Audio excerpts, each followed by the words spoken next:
वहाँ निर्मला के कहे ही सब काम करते और रहते। एक सुबह निर्मला अपनी सहेली के साथ आंगन में बैठी बातें कर रही थी। तभी उसकी बहू प्रिया वहाँ आ जाती है और सर पर आंचल लिए अपनी सास के पैर छूती है। पाए लागू माँ जी, आज आप जल्दी उठ गई। हाँ बहू, आँख खुली गई थी तो सैर पर चली गई, वहाँ वसुधा मिल गई तो दोनों साथ ही आ गए। चाची जी को चाय नहीं पिलाएगी क्या? हाँ हाँ माँ जी, अभी लाती हूँ।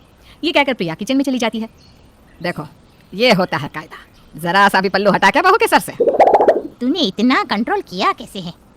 निर्मला, मेरी बहू तो एक नंबर की चांडाल निकली। पहले तो बोली साड़ी में पैर उलझता है मम्मी जी, और तो और सभी रिश्तेदारों के सामने 2 बार तो गिर भी गई। अब मैं क्या जानूं कि ये सब उसका षड्यंत्र है। बोली सूट पहन लूं क्या मम्मी जी? मैंने भी बोल दिया पहन ले। लो फिर क्या, सूट क्या, सर ढकना क्या, क्या बोलूं निर्मला, छाती कूटने को दिल करता है। सबके सामने नाइटी में घूमने लगी है आजकल। क्या? हाय राम, ससुर जेठ के सामने? हाँ, टोकोगी तो बोले कि आप भी तो पहनती हैं।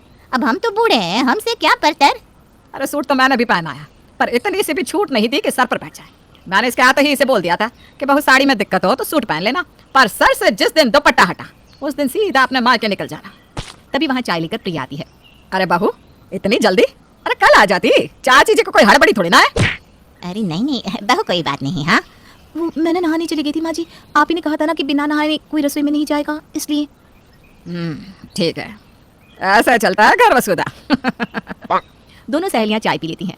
वसुधा चाय की कप धोने डालने के लिए उठती है। अरे अरे रुक जा वसुधा, अभी प्रिया आएगी, देख लेना। और ऐसा ही होता है, प्रिया खुद आकर उनका कप उठाकर लेकर जाती है। बाप रे निर्मला, इतनी भी चाबी मत कसो कि चाबी टूट ही जाए। तूने बचा लिया ना अपना घर, मैं अपना बचा लूंगी। बेचारी प्रिया पसीने से लथपथ रसोई में काम करती रहती है। उफ, इतनी गर्मी लगती है, लगता है फिर से नहाना होगा। प्रिया नहाकर आती है और वो कंघी कर रही होती है कि तभी उसके फ़ोन पर उसकी मम्मी का वीडियो कॉल आता है। मम्मी कैसी हो तुम? Missed you so much mummy. बहुत बहुत अच्छी हो मेरी गुड़िया, पर ये तेरे बाल आगे से इतने काम क्यों लग रहे हैं? वो दिन भर सर ढकना होता है ना मम्मी, तो उसी के कारण आगे के बाल उठने लगे हैं। क्या करूँ मैं? ये तो बहुत ज्यादती है। खैर मैंने ये बताने फोन किया था कि मैं आ रही हूँ तेरे घर आज शाम ही। पर मम्मी 2-4 साड़ियाँ प्लीज लेते आना, मेरे ससुराल में ना मॉडर्न कपड़े नहीं चलते। मैं तेरी माँ हूँ बेटा, तू चिंता मत कर, ऐसा कुछ भी नहीं करूंगी जिससे तुझे तकलीफ हो। अपने कहे मुताबिक मनी शाम को गाउन पहनकर अपनी बेटी के ससुराल पहुंच जाती है। अरे समधन जी आइए आइए, बड़े दिनों बाद। मुझे तो आना ही था समधन जी, बेटी के घर की बात है, आना जाना होते रहना चाहिए, है ना? अब अंदर भी बुलाएंगे कि यहीं से भेजने का इरादा है? अरे हाँ, अपना बड़ी मजाक क्या है, आदत बदली नहीं आपकी। आइए आइए अंदर आइए। निर्मला मुंह पर मुस्कान लिए अंदर ही अंदर सोचती है, क्या बेशर्मी है, इस उम्र में गाउन पहन कर आई है। क्या सीखेगी प्रिया, कल से वो भी यही सब शुरू कर देगी। नहीं नहीं, वसुधा के घर का हाल ये नहीं हो सकता। मनी कमरे में जाकर फ्रेश हो जाती है और ट्राउजर और टी-शर्ट पहनकर सभी के साथ हॉल में बैठ जाती है और उसकी बेटी यानी कि निर्मला की बहू किचन में सूट में सर ढके बाहर आती है। बेटा तेरे किचन में फैन नहीं है क्या? तेरी हालत देखकर तो मुझे भी गर्मी लगने लगी। हमने तो कभी पंखे से काम ही नहीं किया समधन जी, कोई झड़ तो नहीं गया शरीर हमारा। सब एक साथ बैठकर बात कर रहे होते हैं कि वहाँ वसुधा रोती हुई आती है। निर्मला, निर्मला मेरी बहू घर छोड़कर जा रही है। अच्छा है ना, जाने दे, करण की दूसरी शादी कर देना। ये क्या कह रही हैं आप समधन जी? क्या बात है वसुधा जी, आपकी बहू घर से क्यों जा रही है? छोटे छोटे कपड़े पहनना चाहती है, बताइए अब मैं क्या करूं? अच्छा तो यहाँ सबकी एक ही सोच है। क्या मैं बात करूँ आपकी बहू से? हाँ हाँ चलिए ना। मनी नैना से बात करती है। क्या बताऊँ आंटी, क्या बताऊँ, मेरी गलती होगी जो मैंने शादी कर ली। इतनी गर्मी, अरे कई बार तो मुझे सर्द गर्म भी हुआ पर किसी को कोई फिक्र नहीं। क्या आदमी कपड़े भी खुद की इच्छा से नहीं पहन सकता? मम्मी जी तो पूरे मोहल्ले में नाइटी में फिरती रहती, अरे मैं बस नहाने के पहले नाइटी पहन लेती हूँ और वो भी दुपट्टे के साथ। तुम्हें मुझे बताने की जरूरत नहीं है बेटा, मैं उनकी शिकायत सुनते ही सब समझ गई थी। मनी और नैना बात कर रहे होते हैं, तभी वहां से हाफ पैंट में एक लड़की पार होती है। ये कौन है बेटा? ये मेरी ननद है। वसुधा जी आपका घर तो टूटना ही चाहिए, बेटी अगर हाफ पैंट पहने तो ठीक और बहू नाइटी भी पहने तो गलत। अरे उसे ना गर्मी बहुत लगती है इसलिए। और नैना वो तो बर्फ की सिल्ली की बनी है ना? वो कोई दिखावे के लिए कुछ नहीं कर रही, वो भी इंसान है। भाई साहब लुंगी पहन लेते हैं, करण बॉक्सर्स, आप जो मर्जी पहन लेती हैं, और बहू ने कुछ पहन लिया तो गलत। या तो सब कोई एक ही तरह के नियम माने या फिर कोई भी नहीं। मैंने ऐसा कभी सोचा ही नहीं था, बहू मुझे माफ कर दे।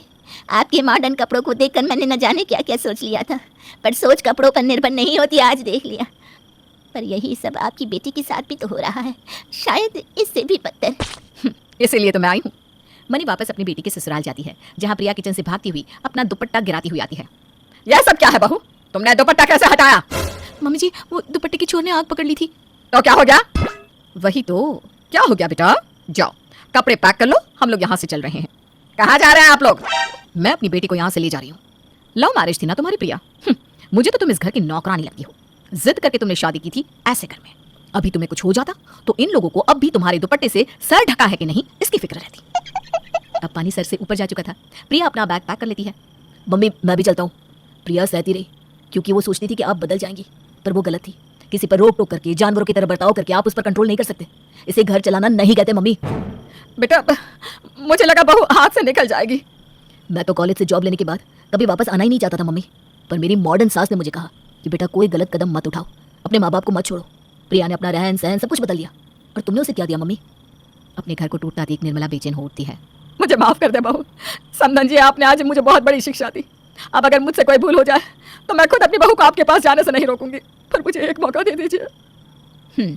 मुझे विश्वास है कि आप बदल जाएंगी। अब मैं चलती हूँ। मेरी बहू मेरे बिना एक मिनट भी नहीं रह पाती। मेरी बच्ची परेशान होती होगी। जब कोई लड़की अपना घर छोड़कर आपके घर आती है तो उसे अपने घर की शोभा बनाओ, डोरमैट नहीं। और मनी के आने के कारण